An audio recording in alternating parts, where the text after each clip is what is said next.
No sé si alguien tiene algún inconveniente de que la clase se grabe. Le ruego que por favor lo informe. De lo contrario, pues vamos a grabar la presentación y a como hemos estado manejando la dinámica del curso, la vamos a subir al canal de YouTube para que ustedes la tengan a mano.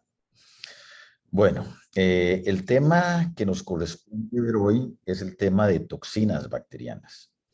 Y las toxinas bacterianas dentro del contexto de un curso de patogénesis bacteriana es el que mejor acuña el concepto de factor de virulencia. De hecho, las toxinas, creo que alguien tiene el micrófono abierto.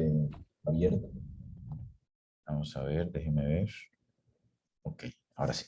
Gracias. Les decía que el término de toxina bacteriana es el que mejor acuña o el que mejor se adapta al concepto de factor de virulencia.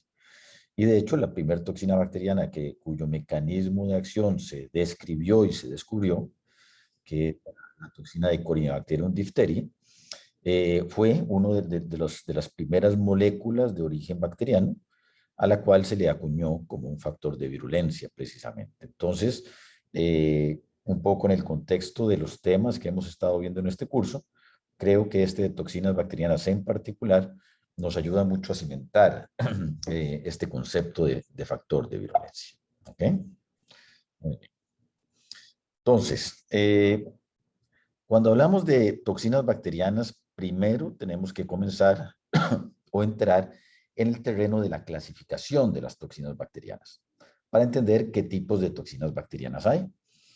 Y cuando hablamos de clasificación de toxinas, pues vamos a tener que las toxinas bacterianas en general las vamos a clasificar en dos grandes grupos, dependiendo de cómo se producen, para qué se producen y dónde se van a localizar.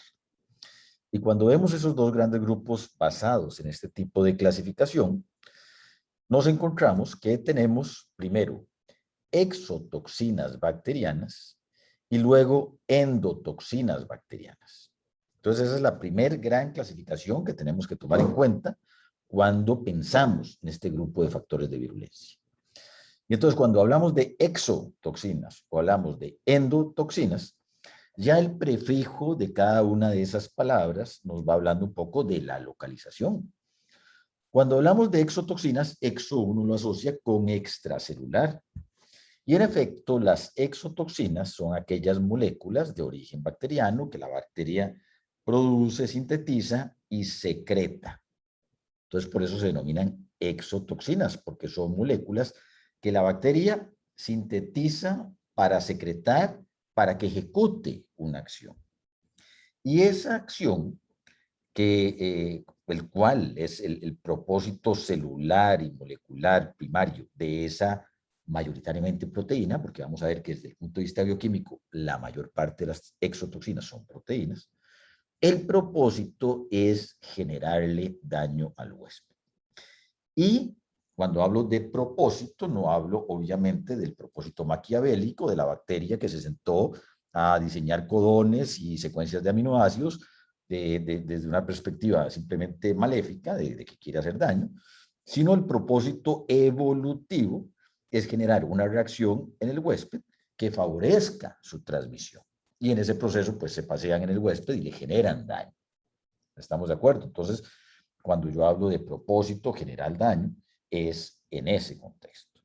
Entonces, les decía que en términos generales, cuando hablamos de exotoxinas, pensamos en aquella molécula que es producida en el interior de la bacteria con el propósito de que sea secretada, de que sea liberada, que se localice extracelularmente para que ella vaya, viaje, acceda a el huésped que va a atacar y le genere daño. ¿Estamos de acuerdo? Y esto en contraposición con lo que vamos a denominar endotoxinas. Y endotoxinas entonces tendría una doble contraposición con la exotoxina. Primero, viendo el prefijo, exo, extracelular, endo, intracelular. Entonces, cuando pensamos en una endotoxina, pensamos en una toxina que no se va a producir con el objetivo de que sea secretada. sino que es una parte estructural, integral de la bacteria. Y desde el punto de vista de propósito, vean que la endotoxina, el objetivo de la endotoxina no es generar daño. La endotoxina, en términos generales, va a ser un componente estructural esencial para la fisiología de la bacteria. Puede ser lipopolisacárido, puede ser peptidoglicano, puede ser flagelina. O sea, componentes, puede ser el mismo ADN de la bacteria, que tiene ciertas características moleculares diferentes al ADN del huésped. ¿Ok? En términos generales, moléculas fisiológicas y estructuralmente importantes y esenciales para la bacteria, que en el contexto de una infección se pueden liberar en grandísimas cantidades, y al liberarse en esas cantidades tan grandes, es que van a generar un daño. Pero en sí no son moléculas que la bacteria produce con el objetivo de generar daño. Son moléculas que la bacteria produce porque son parte de su estructura, son parte de su fisiología, son parte de su metabolismo. Entonces vean esa doble contraposición entre exotoxinas y endotoxinas. Primero la localización y después el propósito con el cual cada una fue sintetizada y fue generada. Sobre las endotoxinas nos va a hablar en amplísimo detalle Norman Rojas, que hizo su tesis en el Karolinska, trabajando particularmente con lipopolisacárido, y un tanto también nos va a hablar Elías Barquero, que ha analizado cómo las endotoxinas generan daño y cómo ciertas bacterias, como el caso de Brucella abortus, que es uno de nuestros modelos de virulencia favoritos, como las endotoxinas de Brucella abortus se han modulado para no ser tan tóxicas precisamente. Entonces, esta segunda parte la vamos a ver en detalle tanto con Norman Rojas como con Elías Barquero. ¿Okay? Déjame ver acá. Okay. Ok, muy bien. Entonces vean que en esta clase entonces nos vamos a enfocar bastante en lo que son exotoxinas. Exotoxinas que van a ser entonces... Profe, Sí, dígame. disculpe que lo interrumpa. Es que no sé si usted está proyectando la presentación, pero yo veo como un PDF, me pareciera. Es un Entonces, PDF, ¿sí? ok. Y todavía estamos como en la primera página. Ajá, pero no se ve claramente, no. Es que solo veo el título, toxinas bacterianas, pero no sé si es que estamos en ese punto o ya usted ha ido avanzando. Y aquí ven algo.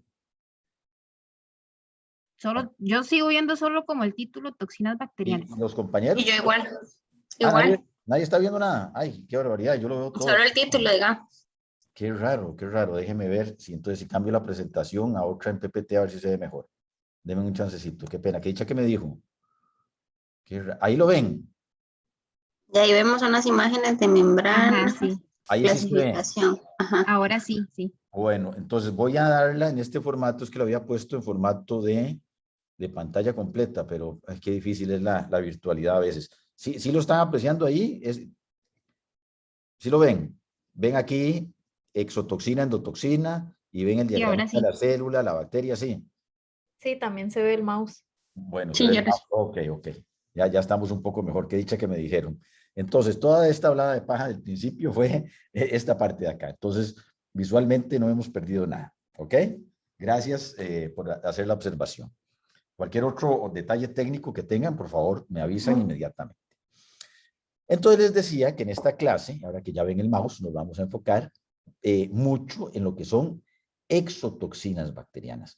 O sea, aquellas moléculas que la bacteria genera, la bacteria produce, la bacteria libera y secreta con el objetivo de que generen un daño.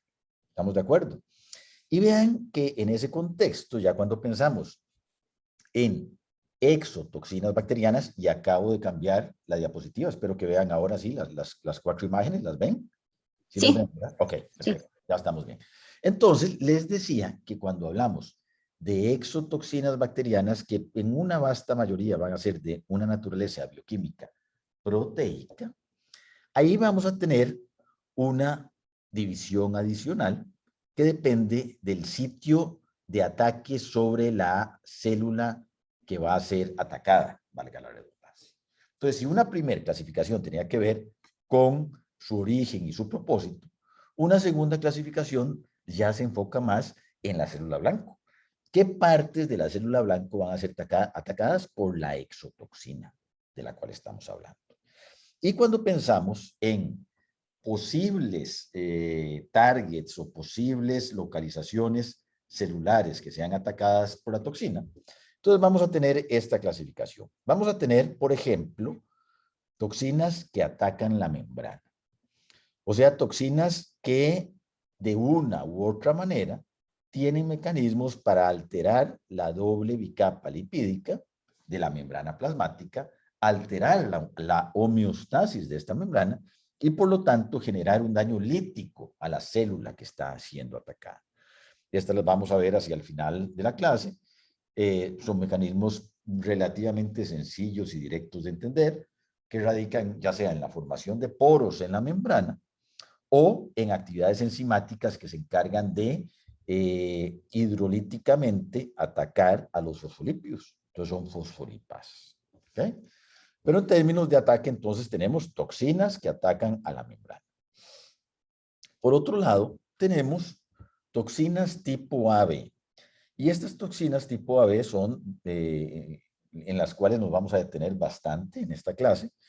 Y estas son las que tienen una estrategia básicamente de caballo de Troya, en la cual la toxina tiene dominios, un dominio A y un dominio B, por eso se llaman toxinas AB, en el cual el dominio B reconoce un receptor en la superficie de la membrana de la célula que va a ser atacada, y la unión con ese receptor desencadena un fenómeno que ustedes ya conocen bien, de bioquímica y de biología celular, que se llama endocitosis mediada por receptor. Entonces vean que se une a un receptor y esto genera que la toxina ingrese al interior de un compartimiento, una vacuola, una vesícula, un endosoma, que está rodeado igual por una doble bicapa lipídica. Después, durante el tránsito intracelular, va a ocurrir un proceso de translocación. ¿Por qué? Porque vean que en este momento la toxina está todavía en un compartimiento que es análogo al exterior de la célula. El interior de un endosoma es análogo al exterior de la célula. Todavía la toxina no ha accedido al citoplasma. Entonces tiene que llevarse a cabo un proceso de translocación para que la toxina acceda al citoplasma y una vez en el citoplasma pueda llegar y pueda buscar el blanco celular que va a atacar. Y generalmente, o yo creo que totalmente, la verdad, lo va a atacar a través de una actividad enzimática. Entonces vean que el mecanismo literalmente es de un caballo de Troya, en la cual la toxina codifica en sus componentes todas las moléculas necesarias para hacer ingresar al interior de una célula una enzima que va a atacar un blanco intracelular y al atacar ese blanco intracelular va a dar al traste con algún mecanismo, alguna vía metabólica, alterar la homeostasis de la célula y por lo tanto generarle daño a la célula, a sus tejidos y al huésped. ¿Ok? Entonces, en este caso, si en este caso el blanco intracelular, el blanco celular está localizado en la membrana, en las toxinas tipo AB, el blanco celular está localizado en el citoplasma de la célula que va a ser atacada. ¿Ok?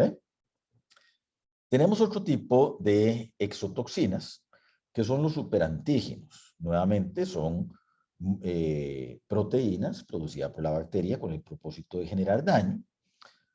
Se liberan estos superantígenos y estos superantígenos lo que generan es un bypass del proceso de presentación antigénica.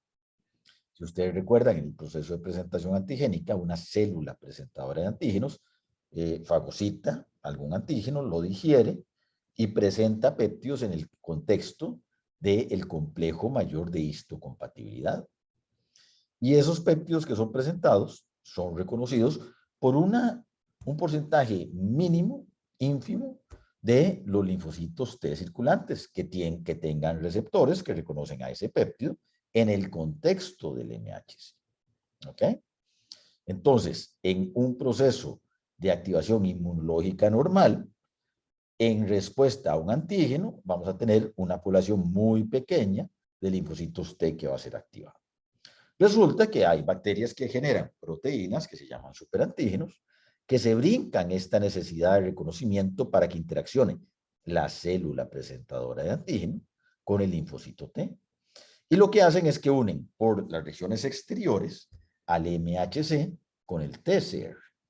Y al hacer este proceso, se olvidan del requerimiento del péptido y la especificidad del TCR por ese péptido, y esto resulta en que se active 1 de cada 4 linfocitos T. Entonces hay una activación enorme de linfocitos T, una hiperactivación del sistema inmunológico, una liberación masiva de interleuquinas, y es precisamente esta respuesta masiva de interleuquinas la que va a generar un daño. ¿Okay? Esto lo vamos a recapitular un poco más adelante, pero básicamente ese es el mecanismo de acción de los superantígenos.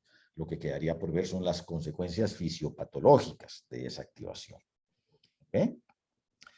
Y otro tipo de, ya no toxinas bacterianas, sino en términos generales, modulinas, son aquellas proteínas de origen procariota, o sea, que son producidas por las bacterias, que se localizan en el citoplasma de las bacterias y que a través de un sistema de secreción, como los que vieron la semana pasada con Pamela, estas proteínas de origen procariota son literalmente inyectadas directamente al citoplasma de una célula eucariota.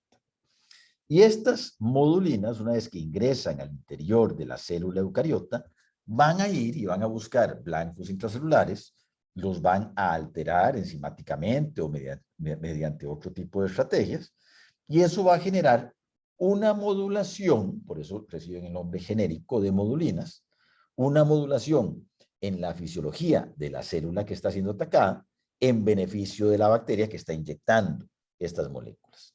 Estas moléculas también se conocen como efectores. Las moléculas que son inyectadas por el sistema de secreción tipo 3, por ejemplo, o sistema de secreción tipo 4, se conocen como efectores. ¿Ok? Entonces vean que si bien algunas de estas no necesariamente tienen un efecto tóxico directo inmediato, sí van a trabajar alterando toda la respuesta de la célula huésped con el objetivo de trabajar a favor de la bacteria por la cual codifica. ¿Ok? Muy bien. Entonces, como les mencioné, vamos a ver más adelante, de manera un poco más breve, las toxinas que afectan la membrana plasmática, los superantígenos y las modulinas. Pues ya vieron ustedes un adelanto con Pamela en la clase de sistemas de secreción. También en la clase de bacterias intracelulares vamos a ver mucho sobre modulinas. Entonces, en esta clase no las vamos a tocar en demasía porque ya tenemos otras clases en las que las vemos más en detalle. Y nos vamos a enfocar bastante, como les mencioné, en las toxinas tipo AB. ¿Ok? Entonces vamos a hablar primero de las toxinas AB de cadena simple. Entonces les mencioné que las toxinas AB reciben ese nombre porque tienen un dominio A y un dominio B. Vean acá 3 ejemplos muy importantes de los primeros que se conocieron de toxinas tipo AB. La toxina diftérica, la exotoxina A de pseudomonas y la neurotoxina de Clostridium botulinum. Son 3 ejemplos de toxinas AB de cadena simple. Y si ustedes observan, bueno, cada una tiene su secuencia primaria, y su secuencia primaria se puede agrupar en dominios funcionalmente diferentes. Vean, por ejemplo, la toxina diftérica, la toxina diftérica producida por Corynebacterium diphtheriae. Vean que tiene en el extremo amino terminal el dominio A y en el extremo carboxilo terminal el dominio B. Si vemos una reconstrucción tridimensional de la toxina, vemos aquí está el dominio A y aquí está el dominio B, que a su vez se va a dividir en 2 subdominios diferentes. El dominio R y el dominio T. Si ustedes ven, el dominio T es un dominio que es muy rico en hélices alfa y hélices alfa que tienen una relativa abundancia de aminoácidos hidrofóbicos. Y con ese nombre, el dominio T, de una vez lo asociamos a una de las partes muy importantes del proceso de intoxicación mediado por las toxinas AB, que es el proceso de translocación. Por eso recibe el nombre del subdominio T. T es de translocación. Y por eso bioquímicamente entendemos que es un dominio que tiene alfa hélices con muchos aminoácidos hidrofóbicos. ¿Por qué? Porque esas alfa hélices en el proceso de translocación se insertan en la membrana del compartimiento del endosoma en el cual van viajando, con el objetivo de que eventualmente el dominio A sea traslocado al citoplasma. Entonces vean que aquí estamos desmenuzando un poco la bioquímica molecular de las toxinas bacterianas. Y estamos entendiendo qué es lo que hace cada uno de los dominios. Entonces el subdominio T es el subdominio de translocación, que nos va a ayudar en el proceso de que el dominio A acceda al citoplasma. ¿Qué es el dominio A entonces? El dominio A va a ser la región enzimáticamente activa. Va a ser la parte de la proteína que tiene una actividad enzimática que actúa sobre un blanco intracelular. Y un blanco intracelular que generalmente se encuentra localizado en el citoplasma. Entonces aquí tenemos aminoácidos hidrofóbicos que permiten la translocación. Aquí tenemos una actividad enzimática que hay un montón y ahora vamos a ver algunos ejemplos. Y aquí tenemos el subdominio R del dominio B completo, el subdominio R, que como su nombre lo dice, su letra inicial, es el subdominio que se encarga de reconocer un receptor en la superficie de la célula que va a ser intoxicada. ¿Okay? Entonces vean que toda la estructura molecular de las toxinas AB nos está hablando de la funcionalidad y del proceso. Si lo vemos cronológicamente a cómo sucede, entonces primero el subdominio R reconoce un receptor en la superficie de la célula, se induce la endocitosis mediada por el receptor, en algún momento del tránsito intracelular, el subdominio T se va a activar, se va a insertar en la membrana, va a haber un proceso de translocación y eso va a permitir que el dominio A se libere en el citoplasma. ¿Entienden? Entonces vean que tenemos esos tres dominios diferentes con tres actividades diferentes, las cuales actuando de forma secuencial permiten un proceso tan maléfico como es la intoxicación de una pobre celulita que está siendo atacada por una toxina bacteriana.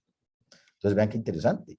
Una sola cadena polipeptídica contiene dominios que en secuencia van generando ese tipo de acciones. ¿Lo ven? Ok. Ahora, en las toxinas AB de cadena simple, como estos tres ejemplos que estamos viendo acá, entonces parte de la clave es que todo está codificado en una sola cadena polipeptídica. Esta es una sola cadena polipeptídica. Ahora, un tema recurrente en estas toxinas AB de cadena simple es que una vez que se ensamblan, vean la conformación de R, de T y de A. Hay un plegamiento de manera tal que R y A pesar de que aquí están lejanos en la secuencia primaria, uno está de este lado y el otro está del otro, en el plegamiento tridimensional final, R queda enfrente de A. Y resulta que un tema recurrente es que entre A y R se forman puentes disulfuro, entre aminoácidos como cisteínas, por ejemplo. Entonces aquí se forma un puente disulfuro. Entonces imagínenselo acá, aunque no está representado, aquí se forma. Recuerden ustedes que un puente disulfuro es un enlace covalente. Y es un enlace covalente que reacciona a las condiciones oxidativas o reductoras del ambiente. En condiciones reductoras el enlace se deshace, se desintegra, ¿verdad?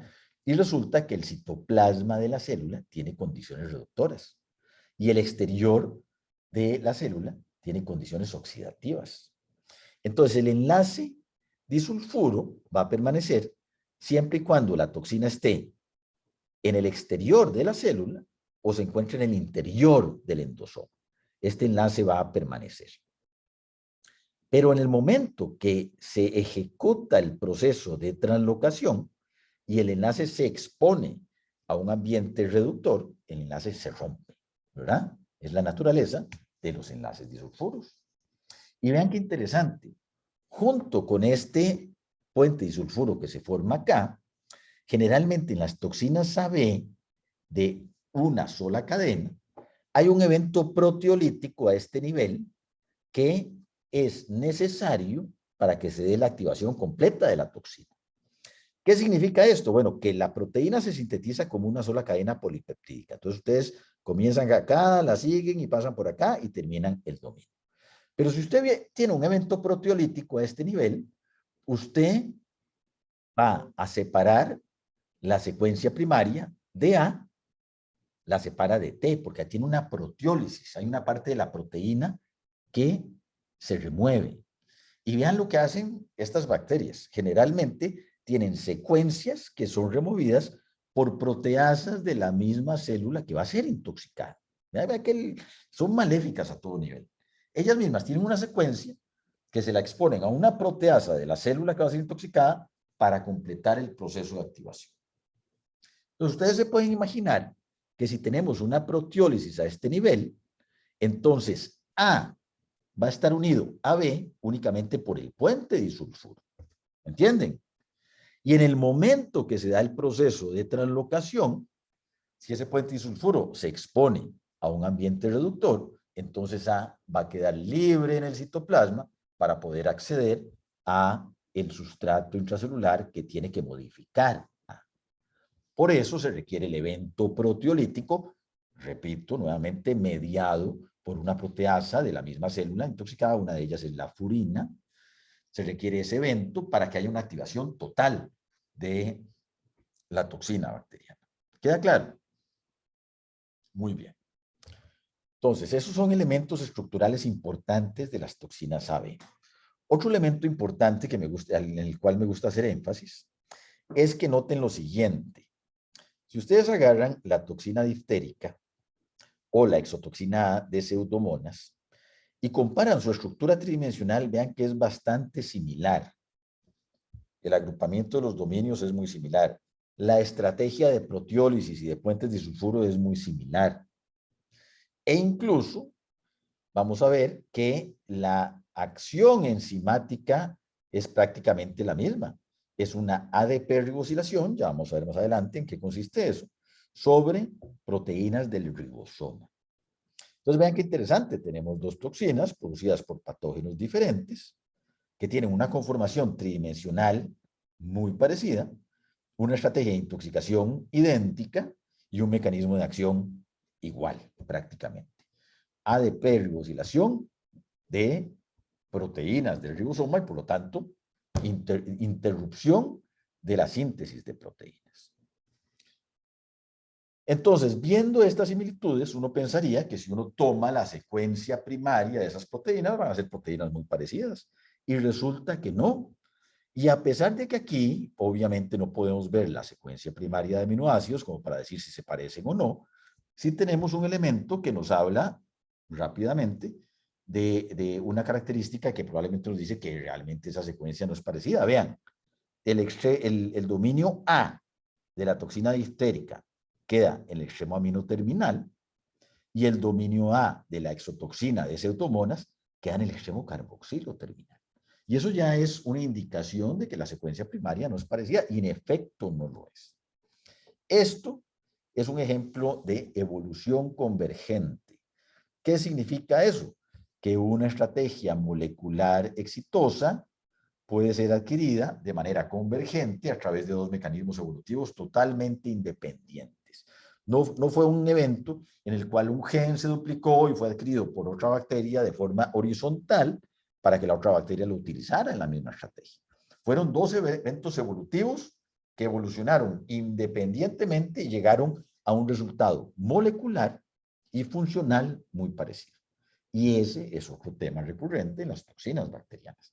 Vean que aquí estamos integrando no solo el efecto de la toxina sobre el huésped, sino estamos integrando toda la pintura completa sobre el origen de este tipo de moléculas. ¿Queda claro eso? Creo que son elementos importantes. Muy bien.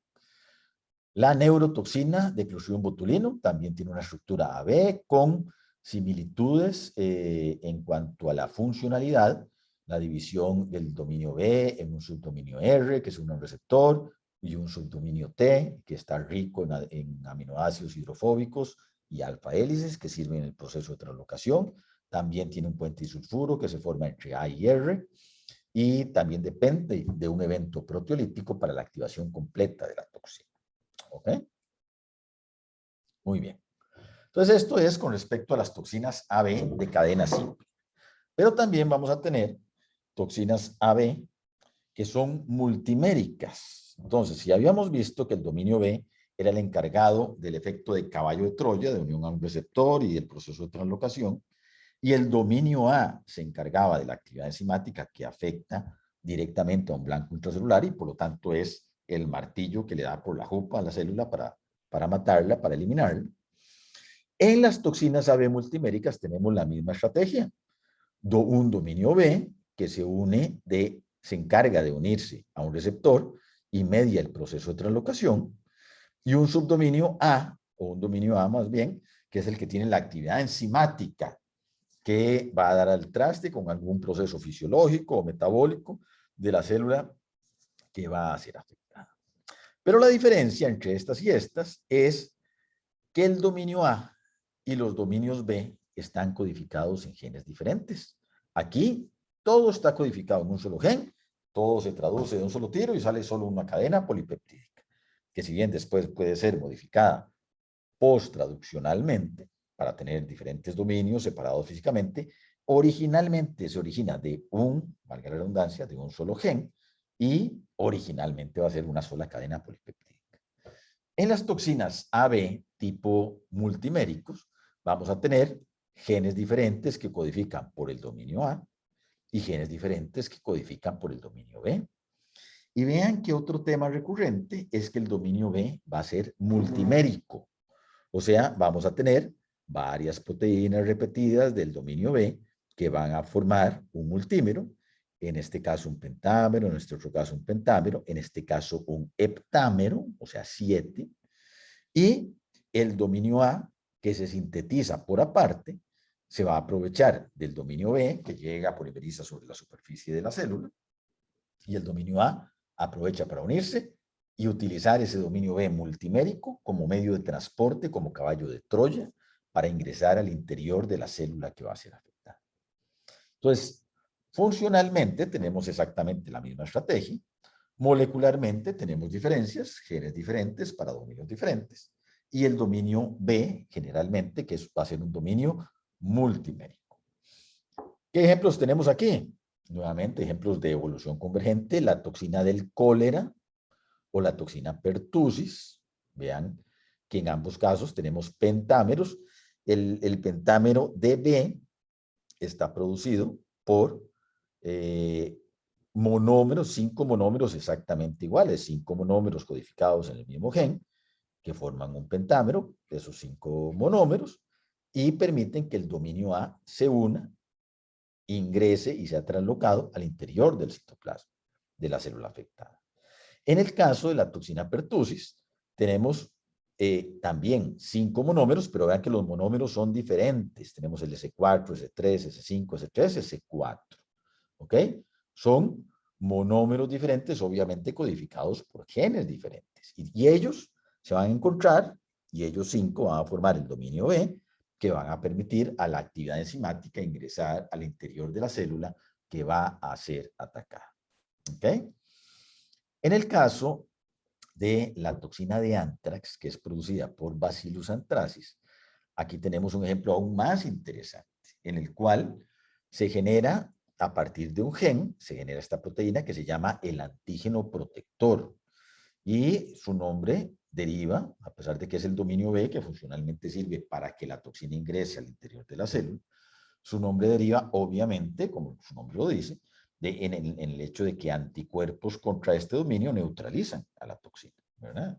Entonces se sintetizan en forma de monómeros el antígeno protector. El antígeno protector tiene que ser proteolizado, nuevamente utilizando o aprovechándose de proteasas de origen eucariota, es proteolizado.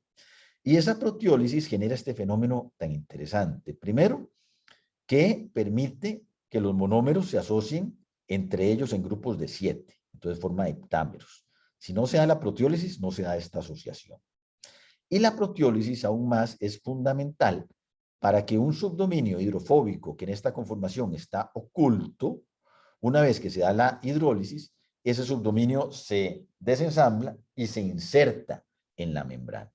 Entonces, este heptámero, a través de todos estos aminoácidos hidrofóbicos que se pliegan y se meten en la membrana, permite que el complejo B se forme en la superficie de la célula que va a ser afectada. ¿Ok? Y este heptámero funciona como el dominio B. Ahora, lo interesante en la toxina de Anthrax, que vamos a ver más adelante, es que la toxina de Anthrax, a diferencia de todas las otras toxinas AB, que van a introducir una única actividad enzimática, solo una actividad enzimática, resulta que la toxina de Anthrax, a través de su dominio B, puede introducir dos actividades enzimáticas diferentes.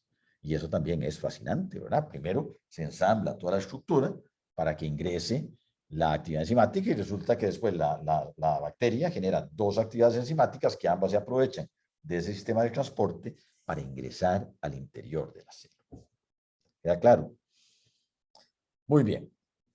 Entonces, esto es en cuanto a las estructuras de las toxinas tipo AB. Vamos a tener de cadena simple y de cadena o de naturaleza multimérica.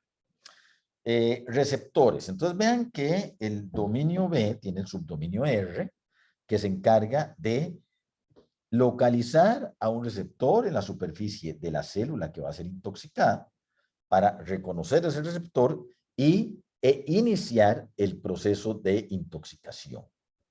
En este momento me van a dar un segundito para conectar la compu, porque si no me quedo sin electricidad. No se me vayan, no se me vayan, ya vengo.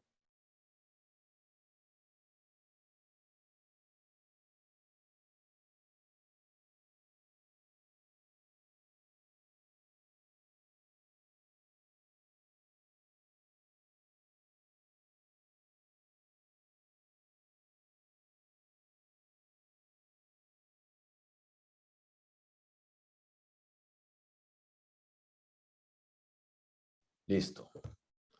Que si no conecto, ya me ha pasado que bueno, se me va toda la presentación y nos fregamos. Muy bien. Entonces les decía que desde la perspectiva funcional, entonces el dominio B, ya sea de cualquier tipo de toxina que sea, el dominio B se va a encargar de unir a un receptor en la superficie de la célula intoxicada. Entonces, cada toxina diferente, llámese como se llame, la toxina cólera, la toxina lábil al calor de Escherichia coli, la toxina tetánica, toxina botulínica, cualquier toxina de exclusión difícil. Un tema recurrente es que cada una de ellas va a tener un receptor específico. ¿Ok? Y vean los receptores que pueden ser de diferente naturaleza. Obviamente muchos de los receptores son proteínas extracelulares, tienen que ser proteínas extracelulares localizadas en la membrana plasmática de la célula que va a ser afectada, y muchas de esas proteínas, como ustedes saben, están altamente glicosiladas. Por eso es que están localizadas extracelularmente. Entonces, un tema recurrente es que a veces es la secuencia primaria de la proteína la que es reconocida, y muchas veces son estas mismas glicosilaciones las que van a ser reconocidas por el dominio B de cada una de las toxinas. Entonces, el propósito de esta tabla, más allá de que ustedes aprendan el nombre de cada uno de los receptores, que debería preguntárselos en el examen, pero no lo voy a hacer, ese no es el propósito. La idea conceptual es que ustedes entiendan primero que hay un receptor específico. ¿Y qué significa especificidad? Bueno, significa que la toxina va a reconocer con una afinidad muy grande a esta molécula y no va a reconocer a las moléculas que están a la par. Eso es lo que significa especificidad. Entonces hay una molécula en particular localizada en la membrana plasmática de la célula que va a ser afectada, que ha sido escogida, y cuando digo escogida, son cientos de miles de millones de años de coevolución para que se dé esa escogencia. Entonces esas moléculas son escogidas por la toxina para iniciar el proceso de intoxicación. Entonces el dominio B tiene un modelo de llave y cerradura con la molécula receptora que va a ser reconocida. Y eso obviamente desencadena el proceso de endocitosis mediada por el receptor que mencionamos anteriormente. Pero más allá de eso, vean que el receptor es el que determina el tropismo de la toxina. El receptor escogido por la toxina es el que va a determinar qué grupo de células y por lo tanto qué tejidos van a ser afectados. Vean, por ejemplo, la toxina de cólera, que es producida por Vibrio cólera, que es un agente diarrogénico, o sea, que produce diarrea, pues no es casualidad que escoja un receptor que se localiza en células del intestino delgado. ¿Estamos de acuerdo? Entonces vean que el receptor determina el tropismo. Si el receptor está localizado, por ejemplo, en células hepáticas, entonces el hígado va a ser el tejido y el órgano blanco.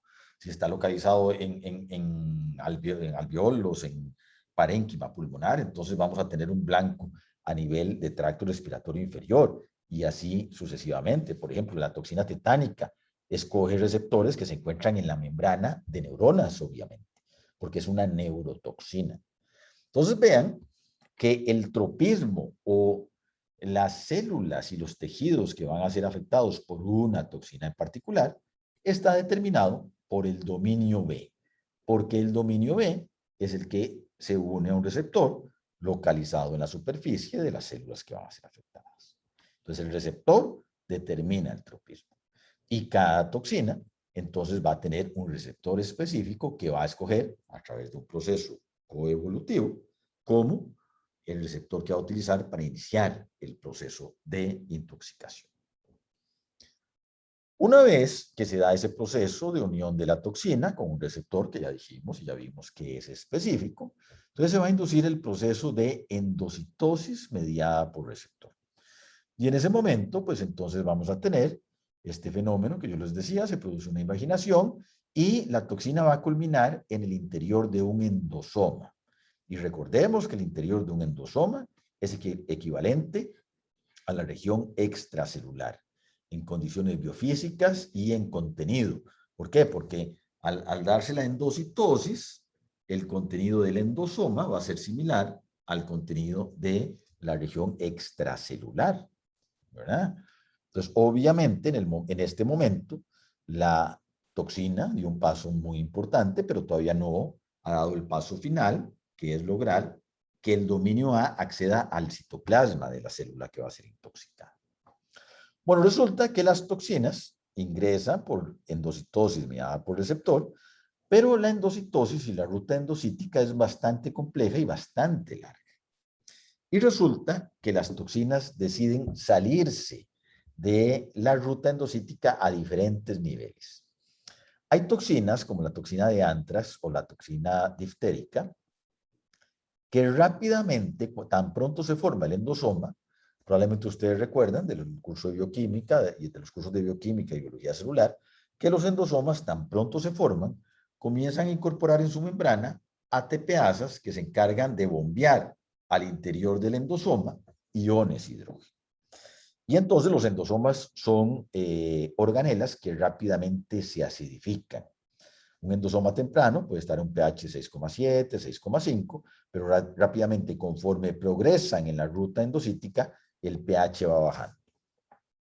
Entonces, toxinas como estas, molecularmente, son capaces de detectar la acidificación y la acidificación desencadena cambios moleculares, particularmente a nivel del subdominio T, del dominio B, y entonces la acidificación es detectada, el subdominio T cambia de conformación y eso permite que las alfa hélices se inserten en la membrana del endosoma, de este endosoma. Entonces, vean nuevamente la toxina, cómo se está aprovechando de la ruta normal y de los eventos moleculares y biofísicos que ocurren en esa ruta para sus propios propósitos. En un momento utilizó proteasas de la célula para tener los eventos proteolíticos necesarios para liberar la subunidad A, y en este caso está utilizando la acidificación normal para decirle a la toxina, ok, es momento de bajarse, translóquese y meta el dominio A en el interior del citoplasma. ¿Ok? Pero así como hay toxinas que se bajan muy rápido de la ruta endocítica, hay otras toxinas que transitan un poco más allá y existe este transporte retrógrado. Vean que normalmente el transporte del retículo endoplásmico hacia el exterior va en esta dirección. Los ribosomas se pegan al retículo endoplásmico, insertan las proteínas y las proteínas comienzan a viajar por Golgi y pasan por tras Golgi, después salen por exosomas y se liberan al exterior de la célula, pero también hay una ruta retrógrada que va en reversa, y entonces hay toxinas que se aprovechan de esa ruta retrógrada, como la toxina Chiga, producida por Shigella, como su nombre lo dice, que hace toda la ruta y no es sino hasta que llega al retículo endoplásmico que genera, que realiza el proceso de translocación. Entonces vean que como tenemos especificidad de cada toxina en la unión a receptores localizados en la membrana de la célula que va a ser afectada, también tenemos una especificidad y una ruta diferente de translocación dependiendo de la toxina bacteriana de la que estemos hablando. ¿Ok? Muy bien.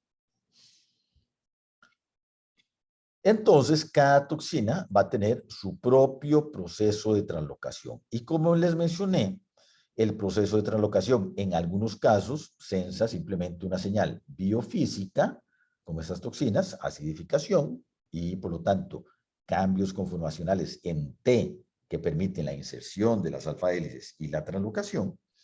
Y en otros casos, las toxinas se aprovechan de eventos moleculares muy particulares. Por ejemplo, la toxina del cólera llega hasta el retículo endoplásmico y es solo cuando llega al retículo endoplásmico que actúa con una serie de proteínas de dicho retículo, del retículo endoplásmico, para ejecutar el proceso de translocación. Entonces, en algunos casos la señal es biofísica y en algunos casos depende de interacciones proteicas adicionales, algunas de las cuales se conocen y otras que no se conocen tanto. ¿Ok? Vean esta, por ejemplo, vean esta toxina que de una vez se trasloca. Esa ni siquiera genera, ni siquiera realiza endocitosis mediada por receptor. Es una proteína que se une a un receptor de la membrana y una vez que se une al receptor de la membrana, inmediatamente se genera un proceso de translocación a nivel de membrana plasmática. Ni siquiera se da el proceso de endocitosis, sino que a nivel de membrana plasmática se genera. La toxina es esta que tenemos acá. La toxina se une al receptor, que está representado en azul, y una vez que se une se da el proceso de translocación a nivel de membrana plasmática y queda expuesta en el citoplasma, sin pasar por ningún compartimiento endosómico, la actividad enzimática, que en este caso es de una adenilato ciclasa. Esta es una adenilato ciclasa producida, codificada y secretada por bacterias del género Bordetella, Bordetella pertussis. ¿Ok? Es una de las toxinas que produce la Bordetella. Entonces, nuevamente, el proceso de translocación es muy específico y depende de cada toxina y por lo tanto de cada bacteria que produzca a esa toxina. Ok. Esto es, bueno, lo que ya habíamos mencionado, el proceso de translocación de la toxina diftérica. Aquí tenemos más bonitamente representado lo que les estaba mencionando. Vean el puente disulfuro que se forma. Recuerdan que les había mencionado entre la región B y la región A. Aquí está el puente disulfuro. Y aquí está la región que es proteolizada por proteasas de la célula eucariota. Entonces vean que es una sola cadena polipeptídica y al generarse este corte acá, la región B se une a la región A únicamente por el puente disulfuro. Y entonces cuando ese puente disulfuro, vean la furina, que es la proteasa que se encarga de hacer ese corte, este de acá, cuando ese puente disulfuro es expuesto al interior del citoplasma, que es un ambiente reductor, entonces obviamente la región A se libera y flota, ¿verdad? Entonces este diagrama es una representación gráfica de lo que les mencioné hace algunos minutos. Y esta es la translocación de la adenilato ciclasa de Bordetella pertussis, que también se la representé acá. Este es el proceso de translocación, ya un poco más en detalle.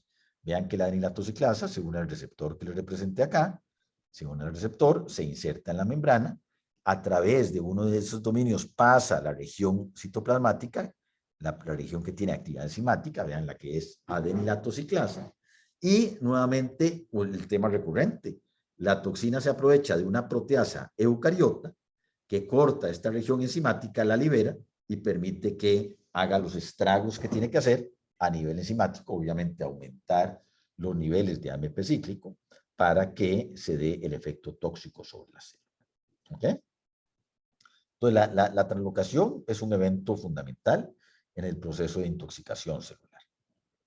Entonces, ya vimos las dos primeras partes del mecanismo de caballo de Troya de las toxinas AB, unión al receptor, translocación. Tercera parte del mecanismo de acción. Y ahí vamos a entrar entonces al dominio A y a las actividades enzimáticas que tiene y que presenta ese dominio A. Y vean que el dominio A va a ser entonces el que, a través de una actividad enzimática sobre un blanco intracelular, es el que le va a dar al traste a una ruta metabólica, a una ruta fisiológica de la célula, para que se genere el efecto tóxico. Entonces, esta es no es la principal, pero es la herramienta ejecutora del daño, por decirlo así. La actividad enzimática codificada en el dominio. Entonces, el primer mecanismo de acción que se conoció es el mecanismo de ADP ribosilación. Y la primera toxina bacteriana a la cual se le encontró un mecanismo de acción, que fue ADP ribosilación, fue a la toxina diftérica, o sea, a la toxina producida, codificada, secretada por Corynebacterium diphtheriae. Corynebacterium diphtheriae, como probablemente la mayoría de ustedes conocen, es un patógeno que produce entidades a nivel respiratorio, en tracto respiratorio. Y los efectos completos de la patogénesis de Corynebacterium diphtheriae dependen totalmente de la producción de la toxina difterica. Entonces, la difteria es una entidad típicamente toxigénica. Tanto así que para el diagnóstico de la difteria es necesario no únicamente aislar la bacteria, sino demostrar que esa bacteria produce la toxina, porque hay cepas de Corynebacterium diphtheriae que son no toxigénicas. Entonces, usted tiene que demostrar que está la bacteria y que además que la bacteria produce a la toxina. ¿Ok? Entonces, tenemos una entidad típicamente toxigénica. Entonces, a mediados del siglo pasado, que se estaba estudiando la difteria, lo primero que se determinó es que había una actividad tóxica que era secretada por la bacteria. ¿Y eso cómo se determinó? Bueno, usted puede crecer la bacteria en cultivo, en el laboratorio, puede crecerla por varias horas, y después de crecer en el laboratorio, usted puede hacer lo que se llama un sobrenadante libre de bacterias. O sea, usted crece la bacteria, y después usted remueve las bacterias mediante procesos de centrifugación y de filtración. Y usted queda con un sobrenadante que no tiene ninguna bacteria, pero que tiene todos los productos metabólicos, todas las moléculas que la bacteria produce y secreta a ese sobrenadante.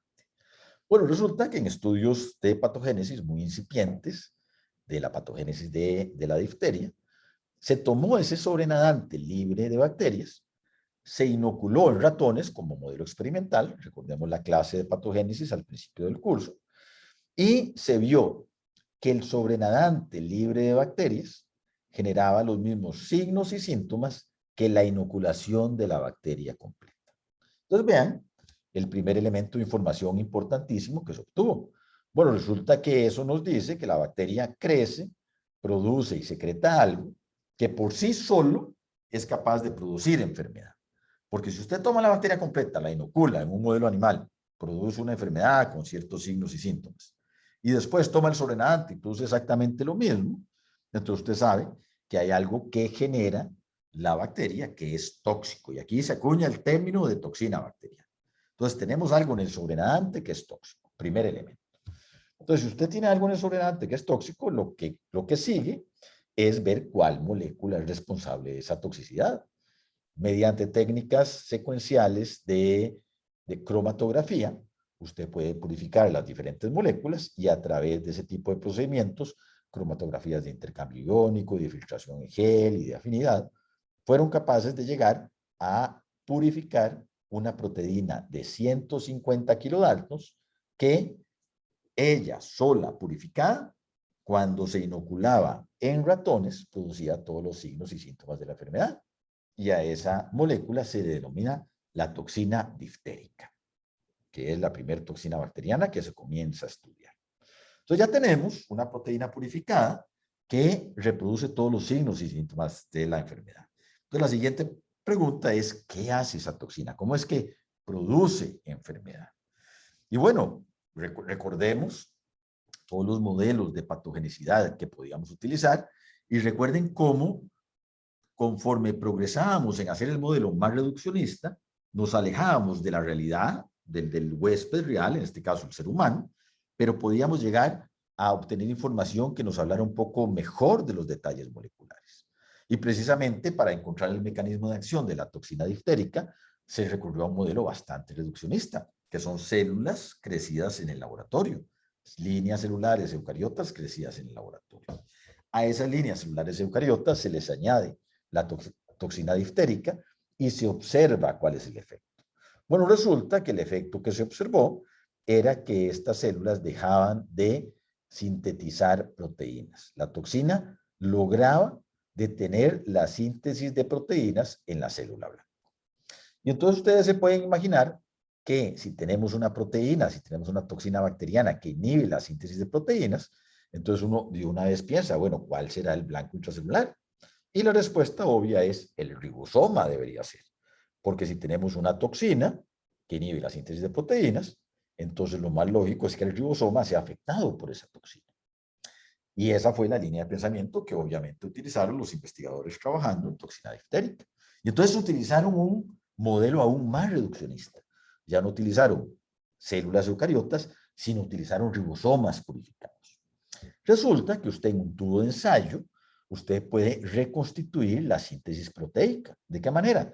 Usted purifica ribosomas y los agrega, purifica aminoácidos unidos a sus ARNs T y los agrega, purifica ARN mensajeros y los agrega, y pone en un tubo de ensayo toda la mezcla necesaria para que se lleve a cabo la síntesis de proteínas, ARN mensajeros, ARN de transferencias, ribosomas, y entonces el ribosoma toma el ARN mensajero y comienza a producir proteínas. En un tubo de ensayo, usted tiene síntesis de proteínas in vitro.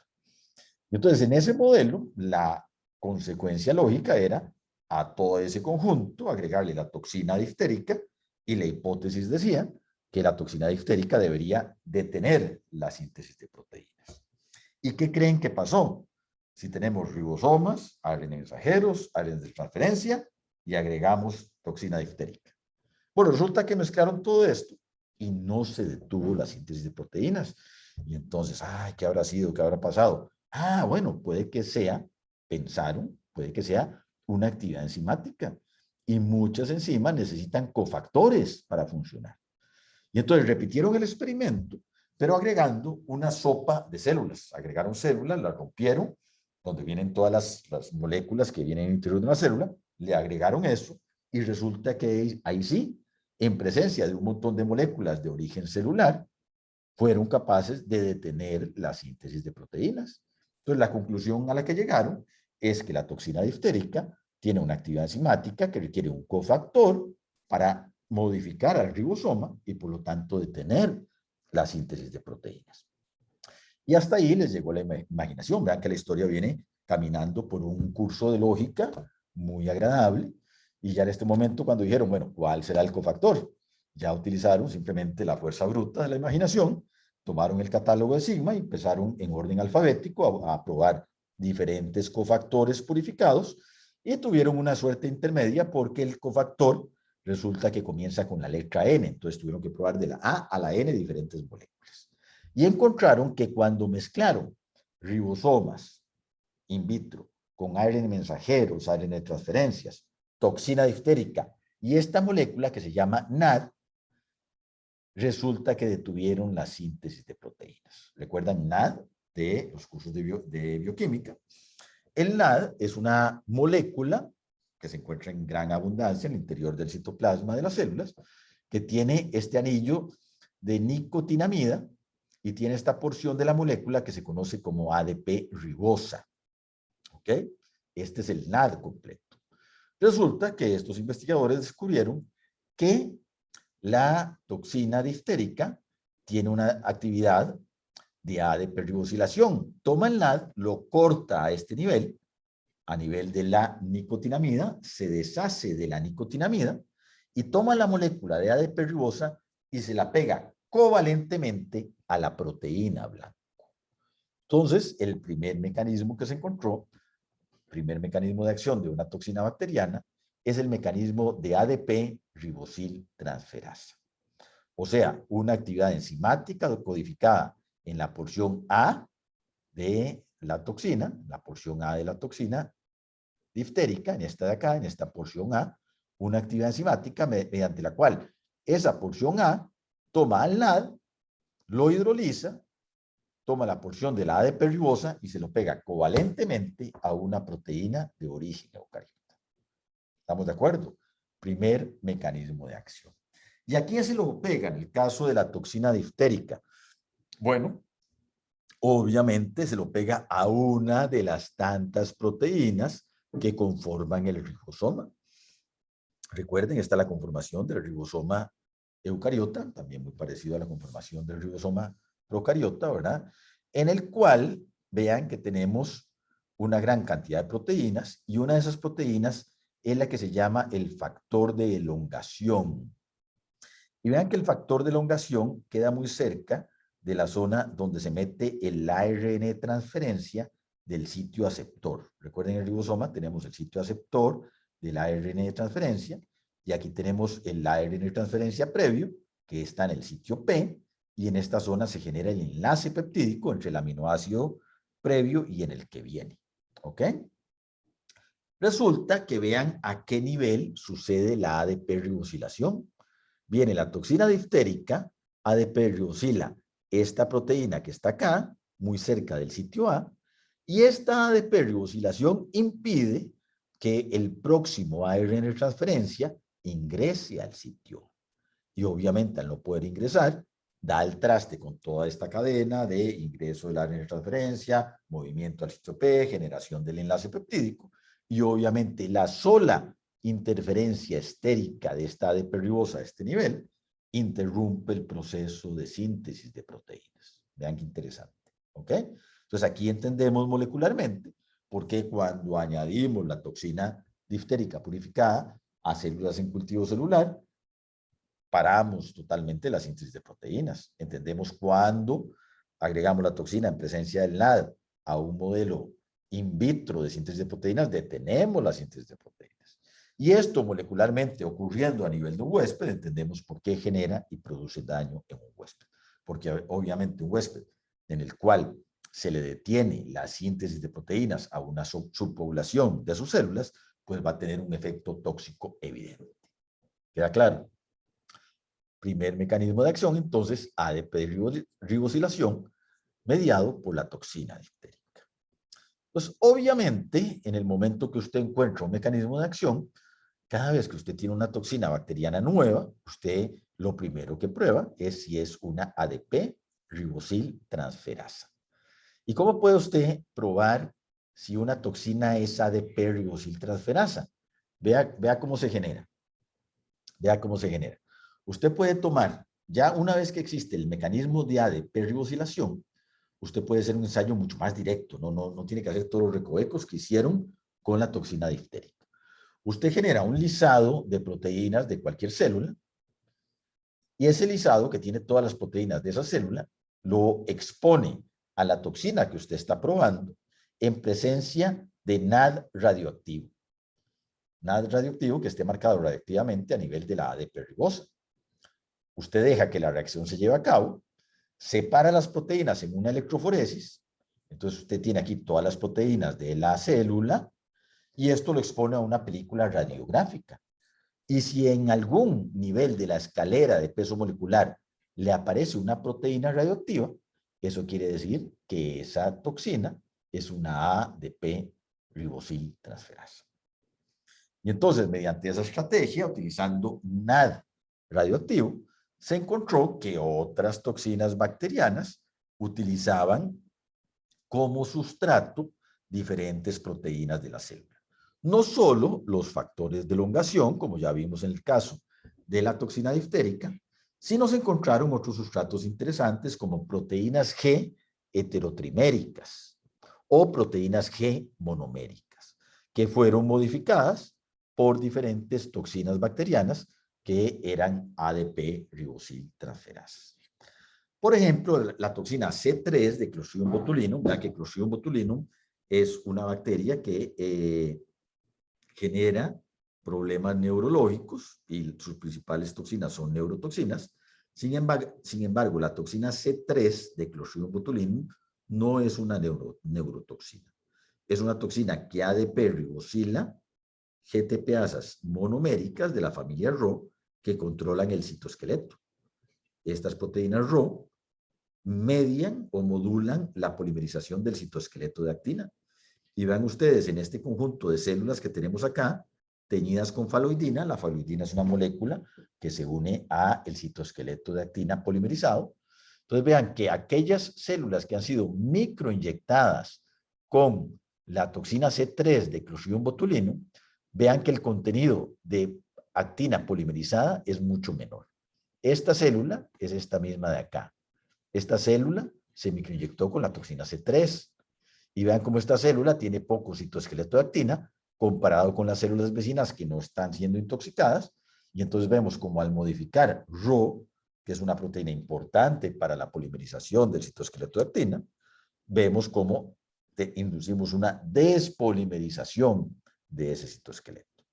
Entonces, proteínas G monoméricas como sustrato a través de ADP-ribosilación de toxinas bacterianas.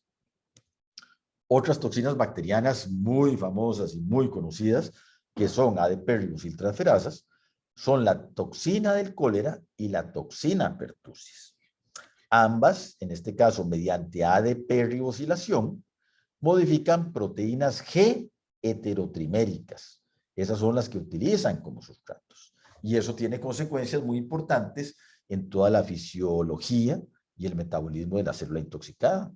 ¿De qué manera? Podemos recapitular un poco cómo es que funcionan estas proteínas G heterotriméricas desde el punto de vista celular. Vean que estas proteínas G heterotriméricas, como su nombre lo dice, están formadas por 3 subunidades, alfa, beta y gamma. ¿Ok? Estas proteínas son proteínas que están localizadas en la parte interna de la membrana plasmática y son esenciales para un proceso de transducción de señal. Vean que estas proteínas se acoplan a receptores que están en la membrana plasmática y a moléculas de adenilatociclasa. Entonces, este receptor, en respuesta a un ligando, ¿verdad? Se genera un ligando que viaja extracelularmente y se une a ese receptor. Esa unión del receptor con ligando induce un cambio conformacional a nivel de la región citoplasmática del receptor y ese cambio conformacional permite que la proteína G se una al receptor en la porción citoplasmática. Entonces vean, en respuesta a la unión del ligando, cambio conformacional y unión de la proteína G. Y la unión de la proteína G induce un cambio del GDP por GTP. Y recordemos que las proteínas G, cuando unen GTP, se activan. Entonces, la unión del ligando induce el cambio conformacional, unión de la proteína G e intercambio de GDP por GTP. Esto culmina en activación de la proteína G. Entonces, vean cómo va el proceso de transducción de señal. En respuesta al ligando, tenemos activación de una proteína G. Y la proteína G, cuando se activa, esta subunidad se libera, viaja por el interior de la membrana plasmática, sufre un cambio conformacional que le permite unirse a una adenilatociclasa. Y la unión de la proteína G a la adenilatociclasa hace que la adenilatociclasa se active y que tome la adenilatociclasa, tome ATP y lo convierta en AMP cíclico. Recordemos que el AMP cíclico es un segundo mensajero. ¿Ok? Entonces vean, ¿por qué es una cascada de transducción de la señal? Porque en respuesta a un ligando extracelular tenemos toda esta cadena de transducción de la señal, que además es de amplificación, y una gran respuesta en forma de AMP cíclico. Resulta que estas cascadas de transducción de la señal son autocontroladas. ¿Por qué? Porque las proteínas G se activan, pero no se activan para siempre. Ellas mismas tienen una actividad hidrolítica, ellas hidrolizan al GTP, lo convierten en GDP y entonces ellas mismas se apagan, ¿verdad? Entonces viene el ligando, genera todo este proceso, la proteína G se activa, ella activa por cierto tiempo a la adenilatociclasa, pero de repente hidroliza al GTP y ella se inactiva. y entonces cesa el estímulo para producir AMP cíclico. Entonces existe un autocontrol, un control negativo que la misma cadena de transducción de señal está regulando. ¿Qué es lo que hacen las toxinas del cólera y la toxina del pertussis? Interfieren con ese control negativo mediante ADP-ribosilación. Resulta que la toxina del cólera ADP-ribosila a esta subunidad y le elimina la actividad GTPasa. ¿Qué pasa si eliminamos la actividad GTPasa? Esta subunidad siempre va a permanecer activa, esta subunidad siempre va a interaccionar con la adenilatociclasa y por lo tanto la adenilatociclasa va a estar constitutivamente actuando y los niveles de AMP cíclico van a ser extremadamente altos. ¿Entienden? Entonces, en respuesta a la toxina del cólera, vamos a tener un incremento en los niveles de AMP cíclico. ¿Queda claro? Vean la toxina pertussis. La toxina pertussis ADP-ribosila, pero ADP-ribosila en una región diferente de la adenilatociclasa. ADP-ribosila en esta zona, que es la zona de interacción de la proteína G con la adenilatociclasa. Entonces uno pensaría que si yo pongo una ADP-ribosa acá, más bien no va a haber interacción, y al no haber interacción, entonces la adenilatociclasa nunca se va a activar. ¿Verdad que sí? Pero resulta, y otro ejemplo lindísimo de evolución convergente, resulta que la toxina pertussis modifica proteínas G inhibitorias de la adenilatociclasa, no proteínas G activadoras, sino proteínas G que cuando se activan ellas, inhiben a la adenilatociclasa. Y si usted inhibe la inhibición, tiene activación. Entonces, por un mecanismo convergente, con la misma actividad enzimática que es ADP-ribosilación, usted tiene el mismo efecto neto, que es incremento en los niveles de AMP cíclico.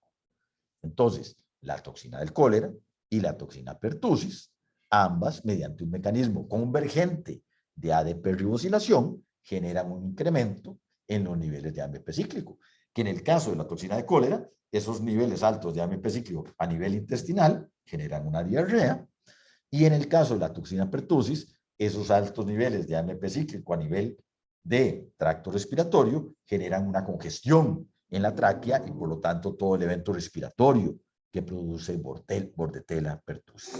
Vean qué interesante, ¿entienden? Ahora, no sé si les llamó la atención el hecho de que hay un incremento de niveles de AMP cíclico y ya lo habíamos visto anteriormente. De hecho, vimos una toxina también de Bordetella pertussis que ella en sí misma es una adenilatociclasa. Entonces, Bordetella pertussis produce la toxina pertussis que incrementa los niveles de AMP cíclico a través de este mecanismo tan complejo, pero adicionalmente produce otra toxina que ella misma es una adenilatociclasa y ella misma aumenta los niveles de AMP cíclico. Entonces, el aumento de AMP cíclico es un blanco celular escogido de manera convergente por las toxinas bacterianas para jodernos la vida. ¿Ok? ¿Queda claro? Espero que quede claro, ¿verdad? Porque como no nos oímos ni nada, pero bueno, asumamos que sí. Asumamos que sí, ahora estamos todos... Una pregunta. Sí, dígame. Entonces, la toxina pertussis, a ver si me quedó bien, lo que hace es modificar GTPasas inhibitorias. Exacto. Esta ruta que vimos acá es la ruta clásica de activación. Pero hay una ruta parecida de GTPasas que al activarse inhiben a la adenilatociclasa. Porque la biología funciona así. Hay rutas activadoras y rutas inhibitoras. Entonces hay una ruta muy parecida que al activarse inhibe a la adenilatociclasa. Y entonces esa es la ruta que es blanco de la toxina pertussis. Y entonces si usted inhibe la inhibición, tiene activación. ¿Queda claro? Sí, gracias. Perfecto. Muy bien. Gracias, Giancarlo, por la pregunta. Perfecto. Muy bien. Entonces, eso con respecto a las toxinas que son ADP-ribosil transferasas. Pero resulta que de repente aparecen toxinas en las que ya no tuvieron tanta suerte y ya probaron mediante el ensayo de radioactividad y nada se modificó. Entonces resulta que no eran ADP-ribosil transferasas. Y entonces tuvieron que agarrar papel y lápiz y comenzar a pensar nuevamente, bueno, ¿cuál será el mecanismo de acción? Y aquí entran las neurotoxinas. Y cuando hablamos de neurotoxinas, hablamos de las toxinas producidas por Clostridium botulinum, que son varios serotipos, todos estos que tenemos acá, o la toxina tetánica, que es un solo serotipo, producida por Clostridium tetani. Pero resulta que esas toxinas las probaron y obviamente no eran ADP-ribosiltransferasas, pero sí al tener una actividad neurotóxica, entonces hipotetizaron que obviamente el blanco intracelular debía encontrarse en el interior de neuronas. Y le llegaron a la actividad enzimática a través de una estrategia bioinformática. Y vean que estamos hablando de una estrategia bioinformática, creo que es de aproximadamente hace 3 o 4 décadas por lo menos. O sea, ni cercano al poder bioinformático que tenemos ahora, en el cual secuenciamos los patógenos en un día y los alineamos y los comparamos con todas las bases de datos. Estamos hablando de una bioinformática muchísimo más incipiente. En ese momento se tomaron todas las secuencias de todas las neurotoxinas, se alinearon y se compararon con las bases de datos existentes en ese momento. Y lo que llegaron fue a este dominio tan pequeñito con el que encontraron una similitud. Este dominio de acá, HEH, con 2 X en el medio. 2 X quiere decir que ahí puede ir cualquier aminoácido. Fue la única similitud que encontraron.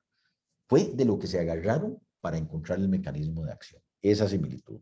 Entonces encontraron una similitud con un dominio que se encontraba en proteínas que se llaman o se conocen de la familia metaloproteasas.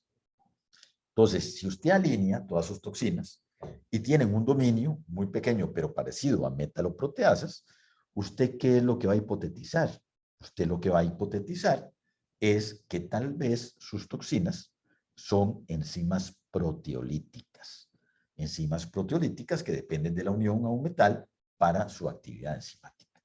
Entonces dijeron, bueno, lo único que tenemos, aunque es una similitud en un dominio muy pequeño, la similitud es muy fuerte, todas tienen el dominio conservado, y entonces vamos a hipotetizar que son proteasas. Y entonces, lo que hicieron fue que tomaron sinaptosomas, que son organelas, que son cuerpos derivados de neuronas. Tomaron esos sinaptosomas y los incubaron en presencia de las neurotoxinas y analizaron la composición de proteínas antes y después de incubar a los sinaptosomas con las neurotoxinas de Clostridium botulinum y Clostridium tetani. ¿Y qué fue lo que encontraron? Que de todas las proteínas que estaban presentes en los sinaptosomas antes de la toxina, una de esas proteínas desaparecía y aparecían fragmentos de menor peso molecular en la electroforesis que correspondían a productos de degradación de la proteína principal. ¿Entienden? Si ustedes toman los sinaptosomas y lo corren en una electroforesis, van a tener bandas de diferentes pesos moleculares.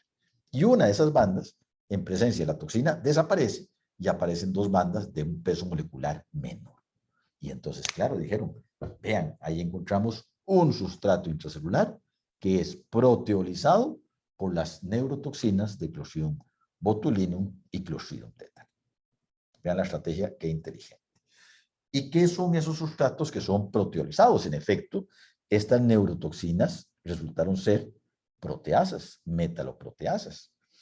Y los sustratos que son proteolizados son proteínas que se encuentran ya sea en la membrana presináptica o en el compartimiento que une a los neurotransmisores, y son proteínas que son fundamentales para que se dé el proceso de liberación de los neurotransmisores.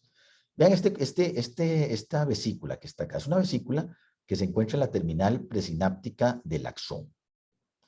Y este neurotransmisor, una vez que se da el proceso de activación, que ya lo vamos a recapitular, esa vesícula viaja, se fusiona con la terminal presináptica a través de la unión de estas proteínas que se conocen como sinaptorebinas, con estas proteínas que se conocen como sintaxinas, y esta unión de estas proteínas que se encuentran en la vesícula con estas proteínas que se encuentran en la membrana plasmática permite que se dé un acercamiento de la vacuola que contiene los neurotransmisores con la terminal presináptica, eventualmente acerca tanto las membranas que se da una fusión, y al darse una fusión se da liberación de los neurotransmisores. Entonces vean que la liberación de neurotransmisores es un proceso molecularmente mediado por un montón de factores, pero uno de los factores fundamentales es la fusión de proteínas de este lado con proteínas de este lado. Esa fusión de esas proteínas permite que se dé la fusión de las membranas y la liberación de los neurotransmisores. ¿Qué hacen estas toxinas condenadas? Cortan estos sustratos, los cortan, los proteolizan. Y ustedes se pueden imaginar que si usted corta aquí o corta acá, entonces ya esta unión de las proteínas no se puede dar, esta fusión de las membranas no se puede dar y los neurotransmisores no se pueden liberar. Entonces, a través de una estrategia proteolítica, usted inhibe la liberación de neurotransmisores. Vean qué elegante mecanismo de acción. Repasemos cómo funciona la transmisión neuronal. Usted tiene eventos de despolarización o impulsos eléctricos que vienen, entran por las dendritas de esta neurona, se va dando la despolarización por todo el cuerpo de la neurona y eventualmente esa despolarización llega a nivel de la terminal presináptica del axón. Cuando se despolariza, o sea, se pierde el potencial eléctrico a ese nivel, se abren canales de calcio, voltaje dependientes, ingresa el calcio, que es otro segundo mensajero, y la entrada de calcio genera que estas vesículas que contienen los neurotransmisores viajen y se fusionen por este proceso que acabamos de recapitular con la membrana, con la terminal presináptica. Y por lo tanto se da liberación de neurotransmisores que viajan por la sinapsis, se unen a receptores en la terminal postsináptica, o sea, las dendritas de la siguiente neurona, y eso genera un nuevo impulso de despolarización que se transforma en un impulso eléctrico. Entonces tenemos que un impulso eléctrico se convierte en un impulso químico que después se convierte en un impulso eléctrico. Obviamente, si tenemos una parte del proceso que está siendo afectado por toxinas bacterianas, esta liberación de neurotransmisores no se lleva a cabo y usted tiene un efecto a nivel de sistema nervioso. ¿Queda claro? Vean que hay muchas de estas moléculas, algunas localizadas a nivel de, de la membrana de estos compartimientos y otras localizadas como las sintaxinas a nivel de la terminal presináptica. Cada una de estas toxinas tiene uno de esos receptores específicos. Unas cortan aquí, unas cortan allá, unas cortan un tipo de receptor, otras cortan otro tipo de receptor. No es que cualquier toxina llegue y corta aquí, corta acá, no. Hay una especificidad, ¿ok? Cada uno de sus serotipos y la misma toxina tetánica tiene su target, su molécula blanco específica, que es la que van, buscan y proteolizan. ¿Queda claro? ¿Ok? Vean que a pesar de que la toxina botulínica y la toxina tetánica desde el punto de vista molecular funcionan de una manera muy similar, la fisiopatología es diferente. La toxina botulínica produce lo que se conoce como una parálisis espástica. O sea, la persona que tiene una intoxicación botulínica sufre una relajación completa de su sistema muscular autónomo. Por eso la toxina botulínica, ya uno cuando está viejito la utiliza para inyectársela para eliminar las arrugas, ¿verdad? Porque relaja el músculo. O la toxina botulínica también puede ser utilizado para mejorar la migraña. Muchas veces la migraña se genera por contracciones a nivel de, aquí de la piel que rodea el encéfalo, ¿verdad?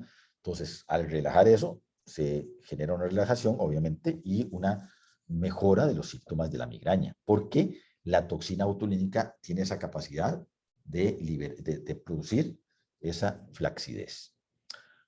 Por el contrario, la toxina tetánica produce una parálisis espástica, ¿verdad? Entonces la persona también se paraliza, pero más bien con una contracción sistémica de todos los músculos del cuerpo.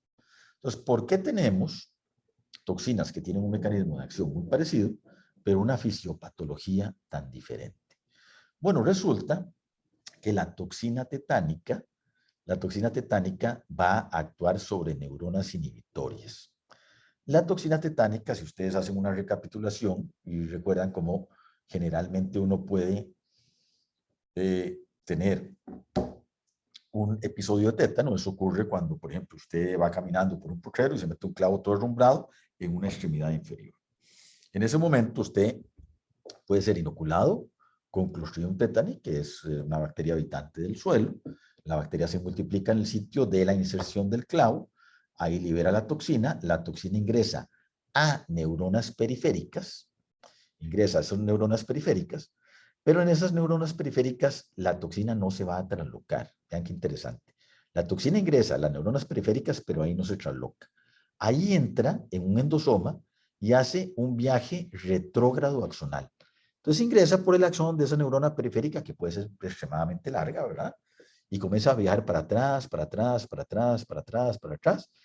Y ahí va pasando a otra neurona y a otra neurona, a otra neurona, hasta que llega a neuronas del sistema nervioso central, que son neuronas inhibitorias. ¿Estamos de acuerdo? ¿Y qué hacen las neuronas inhibitorias del sistema nervioso central, autónomo, independiente?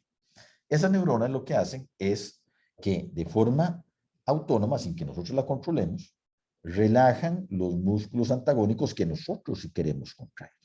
Entonces, por ejemplo, si uno quiere contraer el bíceps, mis neuronas inhibitorias autónomas rápidamente relajan el tríceps. ¿Ok? Entonces yo cuando hago este movimiento, tengo una relajación a este nivel, sin que yo lo controle. Y esa relajación está mediada por neuronas inhibitorias. Y nuevamente, si yo inhibo la inhibición, cuando yo quiero flexionar acá, este no se me relaja y yo tengo un espasmo.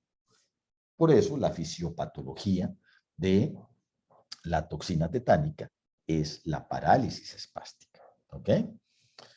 La toxina botulínica, por el contrario, actúa en la terminal neuromotora del sistema que nosotros controlamos, el que ya es voluntario, no es el que es autónomo, el que es voluntario.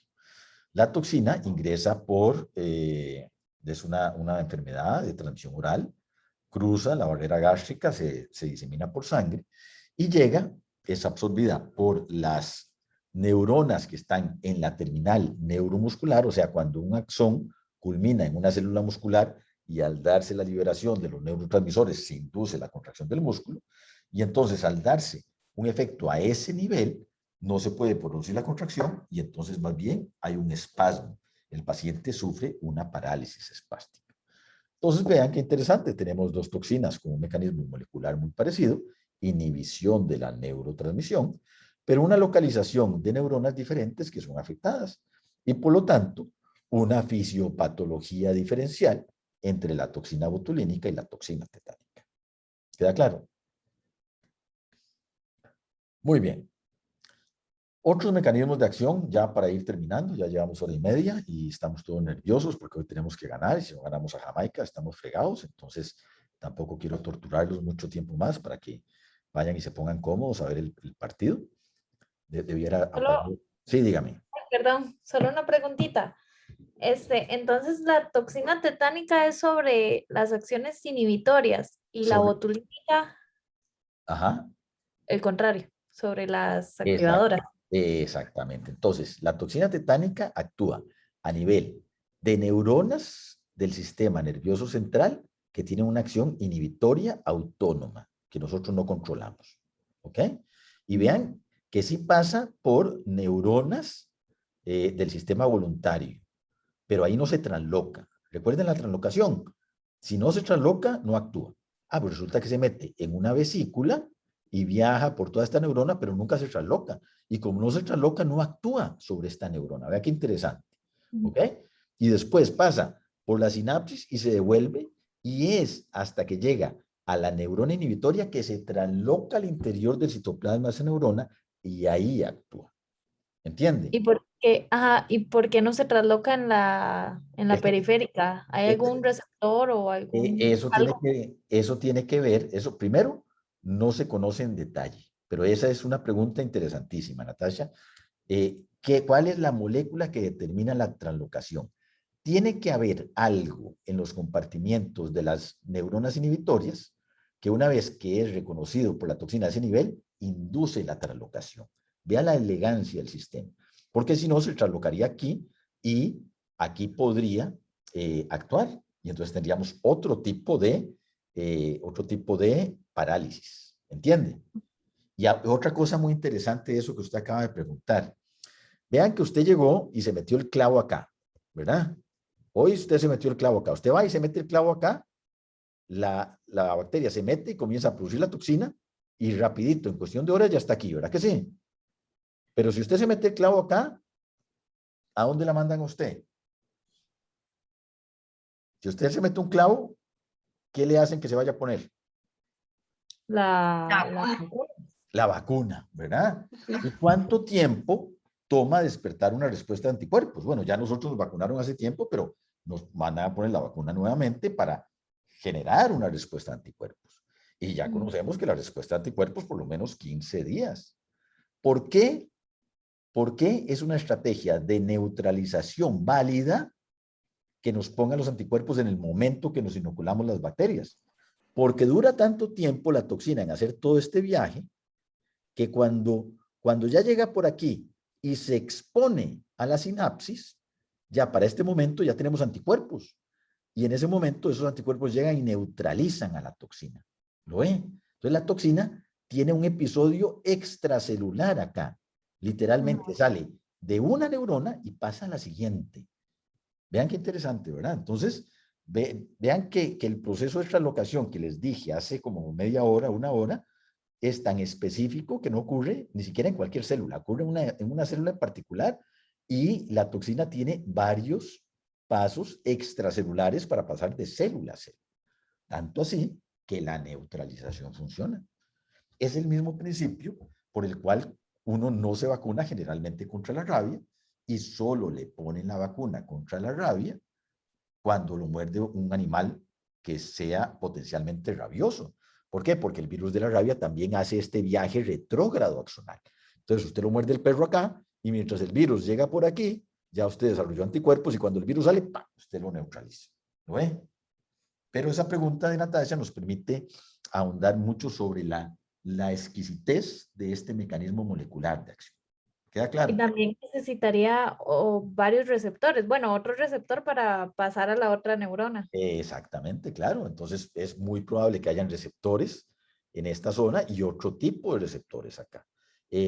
Realmente, y ahí sí le quedo debiendo, pero puede que haya literatura que ya diga si hay uno u otro receptor. Y muy interesante, algo que sí recuerdo, es que uno de los receptores que utiliza una de estas toxinas se expone. ¿Recuerda el proceso cuando los neurotransmisores, las vesículas que contienen los neurotransmisores, se fusionan y se liberan para que salgan los neurotransmisores? Bueno, resulta que uno de los receptores está en la superficie de esa vesícula, en el interior de esa vesícula. Entonces, cuando se da la liberación, la toxina aprovecha y se mete. Entonces, vean que la toxina está aprovechando en toda su plenitud el proceso de liberación de transmisores. Imagínenselo acá. Entonces, viene la toxina está aquí, en la sinapsis. Cuando se da la liberación, el receptor que está aquí se expone y la toxina aprovecha y se mete. Entonces, la misma toxina se está aprovechando para ingresar del proceso que después ella misma va a afectar. ¿Queda claro? Es realmente muy elegante desde el punto de vista molecular. Muy bien. Para ir terminando, entonces, algunos ejemplos adicionales de otros mecanismos de acción. Les mencioné hace algunos minutos, casi ya hace alguna hora, que la toxina del anthrax es capaz de, a través de un dominio multimérico B, introducir dos actividades enzimáticas diferentes. Y aquí tenemos las dos actividades enzimáticas que es capaz de ingresar la toxina del anthrax. Una se conoce como factor letal, que es esta que tenemos acá, la LF. Y el factor letal es ni más ni menos que una proteasa, pero no una proteasa de proteínas que tienen que ver con la liberación de neurotransmisores, sino de otro tipo de proteínas que son muy importantes en procesos de transducción de la señal, que son las MAP quinasas. Y estas MAP quinasas son muy importantes para procesos de proliferación y diferenciación celular. Entonces, si usted tiene un factor letal que ingresa por esta estrategia al interior de una célula eucariota, entonces se puede imaginar que al cortar una MAP quinasa, la célula va a perder mecanismos fisiológicos muy importantes que tienen que ver con su proliferación y con su diferenciación. Ese es el primer mecanismo de acción. Y vea que el mismo nombre dice que es bastante grave, ¿verdad? Es factor letal. Y el otro, factor de edema. ¿Qué es? Otro tema recurrente. No es ni más ni menos que una adenilato ciclasa. Ya vimos una adenilato ciclasa en Bordetella pertussis. Ya vimos la toxina pertussis, que ella indirectamente aumenta los niveles de AMP cíclico. Y ahora estamos viendo que el Bacillus anthracis es capaz de producir una actividad enzimática que también ella directamente aumenta los niveles de AMP cíclico. Y vean el nombre que tiene, factor de edema. No es sorpresa. Ya entendemos que el aumento, el incremento en niveles de AMP cíclico genera liberación de fluidos a nivel de tracto gastrointestinal, en el caso de la toxina de cólera, y a nivel de tracto respiratorio, en el caso de Bordetella pertussis. Bueno, resulta que Bacillus anthracis también tiene su propio factor de edema que aumenta los niveles de AMP cíclico. Entonces, el mensaje de acá, un mecanismo de acción nuevo, este ya lo habíamos visto, pero este es nuevo, y dos mecanismos de acción introducidos por una única unidad B. Entonces, aunque sea multimérica, es una única unidad B. Recordemos que es un heptámero que es capaz de introducir simultáneamente, vean, dos moléculas de LF por una molécula de EF. ¿Okay? Toxinas de Clostridium difficile, les voy a mencionar rápidamente el mecanismo de acción, sin detenerme mucho, porque vamos a tener toda una clase completa de fisiopatología de esta bacteria, que es uno de los modelos de patogénesis que trabajamos bastante en microbiología, con César Rodríguez y con Carlos Quesada, y yo mismo formo parte de ese grupo de investigación. Entonces les menciono el mecanismo de acción y lo vemos en detalle cuando tengamos la clase de Clostridium difficile. Clostridium difficile es una bacteria nosocomial que produce dos toxinas, la toxina A y B. Y vean qué interesante, vean estas fotos, las tomé yo, hace como 40 años que las tomé yo. En microscopía electrónica, usted tiene un fibroblasto muy bonito, crecido en el laboratorio, en una superficie plástica y está extendido.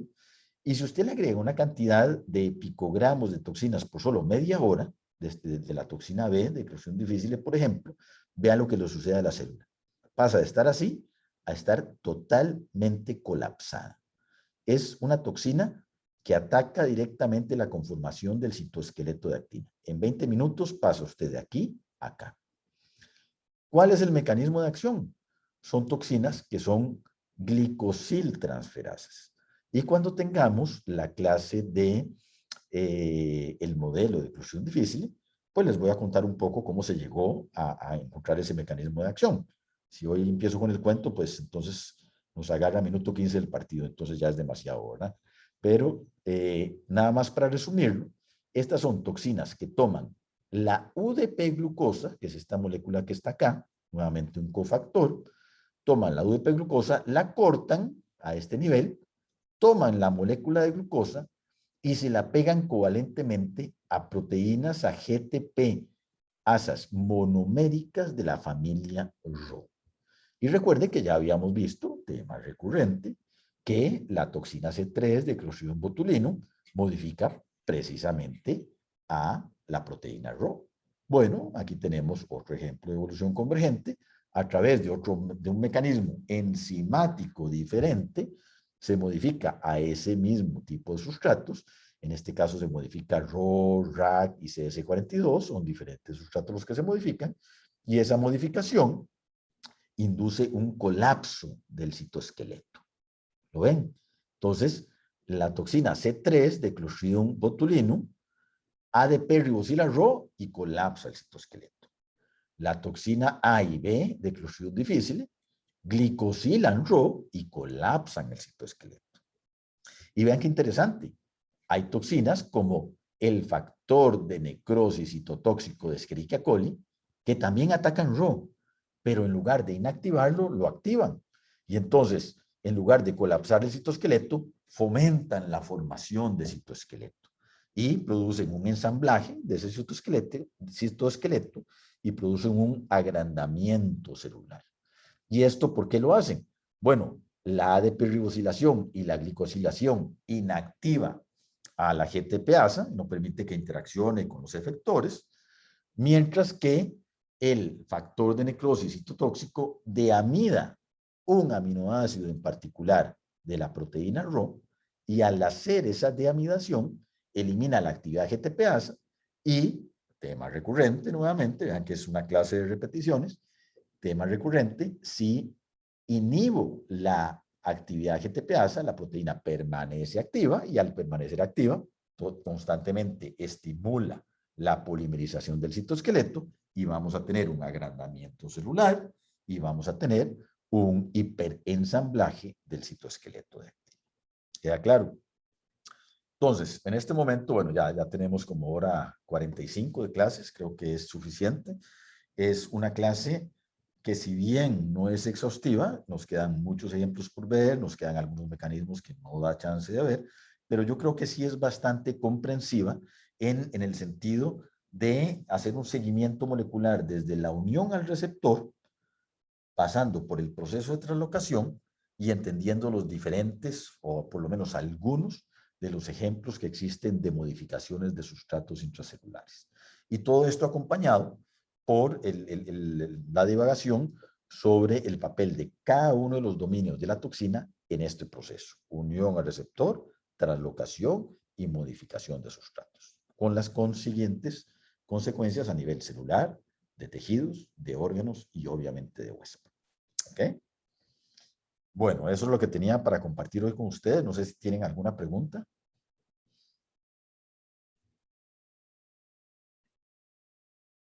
Por el momento, bueno, de mi parte no. Bueno, les agradezco mucho la atención. Yo voy a proceder como siempre a subir esta clase, subir el PDF. Si no me equivoco, dentro de 8 días tenemos el examen, ¿verdad? Qué buena noticia. Entonces, el examen va a estar mayoritariamente enfocado en las presentaciones. Yo les voy a mandar por correo entre hoy y mañana un par de capítulos del libro que les mandé, que me gustaría que se leyeran para, sobre todo para la primera clase que les di. No sé si Carlos y Pamela les dejaron lecturas, pero bueno, yo les voy a pedir las preguntas a ellos. Si les dejaron lecturas, pues les aconsejo que se las lean, ¿verdad? Ni Carlos ni Pamela tienen una estrategia de hacer preguntas a matar, pero bueno, hay que ver la materia. El examen lo voy a hacer de la siguiente manera, para que nos pongamos de acuerdo. Voy a hacer un formulario en Google Forms, se los voy a enviar por correo minutos antes de iniciar el examen y vamos a tener una sesión por Zoom abierta para que mientras ustedes hacen el examen, pues yo los vea ahí que están ahí haciendo el examen, ¿verdad? Y son 8 preguntas de desarrollo, 2 por cada tema, ¿ok? Para que ustedes se sienten ahí y lo elaboren. Obviamente son preguntas generales, ¿verdad? Para que ustedes les dé chance de lucirse y lo que nos interesa es pues que hayan interiorizado los conceptos fundamentales y grandes de los temas. No vamos a preguntar cosas pequeñitas, ¿verdad? Y esa es un poco la dinámica. Entonces ustedes completan su examen y me lo devuelven con el módulo de enviar. Lo reciben por correo electrónico y me lo devuelven, ¿ok? Un día, 1 o 2 días antes de hacer el examen, hacemos una prueba para ver que ustedes están recibiendo los formularios y los pueden devolver. Entonces yo les mando un formulario que dice, ¿usted ha recibido adecuadamente esta prueba? Y usted me dice sí y lo envía. Entonces ya sabemos que el sistema funciona. Funciona perfecto por Google Forms. No sé si han hecho exámenes así en el pasado, pero funciona muy bien y es mucho más estable que la plataforma de mediación virtual. No se cae, estamos conectados en Zoom, entonces no hay ningún problema. ¿Queda claro? ¿Le suena bien? Sí. Sí. Bueno. Ahí. Ahí. Sí, de acuerdo. Profe, Sí, yo quería, bueno, tenía una dudilla ahí claro, de, claro. de lo de la toxina del anthrax, es esa otra parte es que no me acuerdo cómo se llamaba, como el antígeno protector, creo, ¿verdad? Ajá. Eso no tiene, digamos, ella no está involucrada en ninguna parte del mecanismo de acción, digamos, de la toxina como tal. Es que yo lo único que me acuerdo era como que en algún momento se usó para la cuestión de la vacuna de la gente que tenía exposición al virus. Claro. Bueno, la bacteria. Vea que el antígeno... Sí, perdón, a la bacteria. Tranquila. Vean que el antígeno protector es el dominio B, ¿verdad? Entonces, al ser el dominio B, tiene que ver con el proceso de unión al receptor y con el proceso de translocación. El mecanismo de acción ya molecular está mediado por el factor letal y el factor DD. Ahora, si usted tiene anticuerpos contra el dominio B, pues es fácilmente entendible que esos anticuerpos pueden neutralizar la unión al receptor y por lo tanto el ingreso a la célula y por lo tanto usted bloquea la acción de la toxina. ¿Ok?